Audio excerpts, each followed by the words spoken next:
Hi friends, எல்லாம் எப்படி இருக்கீங்க? நல்லா இருக்கீங்களா? வாங்க நாம் இன்றைக்கி காரசாரமான முட்டை கிரேவி தான் செய்ய போகிறோம். முட்டை கிரேவி இப்படி ஒரு வாட்டி செஞ்சு பாருங்கள், இது சூப்பராக இருக்கும். அதுக்கு நம்ம ஒரு கிண்ணத்தில் ஒரு 4 முட்டையை உடச்சி ஊற்றிக்கின்னு அதில் 1 ஸ்பூன் கடலை மாவு, 1/2 ஸ்பூன் கரம் மசாலா, 1/4 ஸ்பூன் மஞ்சத்தூள், 1/2 ஸ்பூன் மிளகுத்தூள், அப்புறம் ஒரு பெரிய வெங்காயம் இல்லை சின்ன வெங்காயம் உங்கள்கிட்ட எது இருக்கோ அது ஒரு கைப்பிடி போட்டுட்டு, ஒரு பச்சை மிளகாயை பொடியாக கட் பண்ணி போட்டுட்டு, அதுக்கப்புறம் கொஞ்சம் கொத்தமல்லி தழையும் போட்டு நல்லா அடித்து எடுத்துக்கணும். அதுக்கப்புறம் அடுப்பில் ஒரு குழிப்பணியார கல்லை வச்சு அதில் கொஞ்சம் எண்ணெய் போட்டு நம்ம அடித்து வச்சுருக்க முட்டையை அதில் ஊற்றிட்டு கொஞ்சம் சிம்மில் வச்சுட்டு மேலே ஒரு தட்டை போட்டு மூடணும். அதுக்கப்புறம் நம்ம அது வேகிறதுக்குள்ளே வாங்க, நம்ம அடுப்பில் இன்னொரு கடாயை போட்டு ஒரு 3 ஸ்பூன் எண்ணெயை போட்டு அதில் சீரகம், பெருஞ்சீரகம், அதுக்கப்புறம் கடுகு எல்லாத்தையும் 1/4 ஸ்பூன் போட்டு பொரிஞ்ச உடனே நாம் ஒரு 2 பெரிய வெங்காயத்தை பொடியாக கட் பண்ணி வச்சுருக்கோம், அதையும் போட்டு இதில் நல்லா வதக்கிட்டு, அதுக்கப்புறம் 1 ஸ்பூன் இஞ்சி பூண்டு பேஸ்ட்டையும் போட்டு பச்சை வாசனை போகிற அளவுக்கு நல்லா வதக்கிட்டு ஒரு 2 தக்காளி கட் பண்ணி போட்டுக்கோங்க.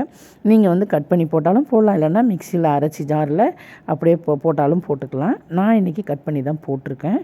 நல்லா வதக்கிட்டு அதுக்கப்புறம் இதுக்கு தேவையான நம்ம மசாலாவை போட்டுக்கலாம். ஒரு 1/2 ஸ்பூன் தனி மிளகாத்தூள், 1/4 ஸ்பூன் மஞ்சத்தூள், 1/2 ஸ்பூன் மிளகுத்தூள், மிளகுத்தூள் இல்லை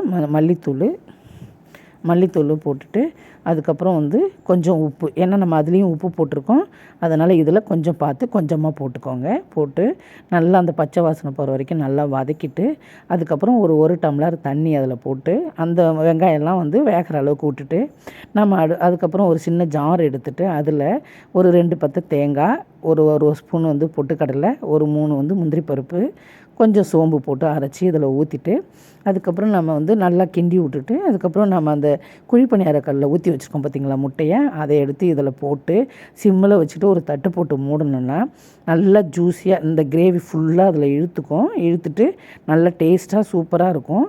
அதுக்கப்புறம் நம்ம 5 நிமிஷம் கழிச்சிட்டு ஒரு 1/2 ஸ்பூன் மிளகுத்தூள், இது ஆப்ஷனல் தான், நான் அதுலேயே மிளகுத்தூள் போட்டிருக்கேன், நீங்கள் வேணும்னாலும் போட்டுக்கலாம், இல்லைனாலும் ஸ்கிப் பண்ணிடலாம். மிளகுத்தூளையும் போட்டுட்டு கொஞ்சம் கொத்தமல்லி தழையை தூவி மிளகு தூவி கிண்டி விட்டு இறக்குன்னா சுவையான முட்டை கிரேவி ரெடி. இது நம்ம இட்லி, தோசை, சப்பாத்தி, அதுக்கப்புறம் தயிர் சாதம், வெஜிடபிள் சாதம் எதுக்கு வேணாலும் தொட்டுக்கலாம். எப்படி இருக்குன்னு செஞ்சு பாருங்கள்.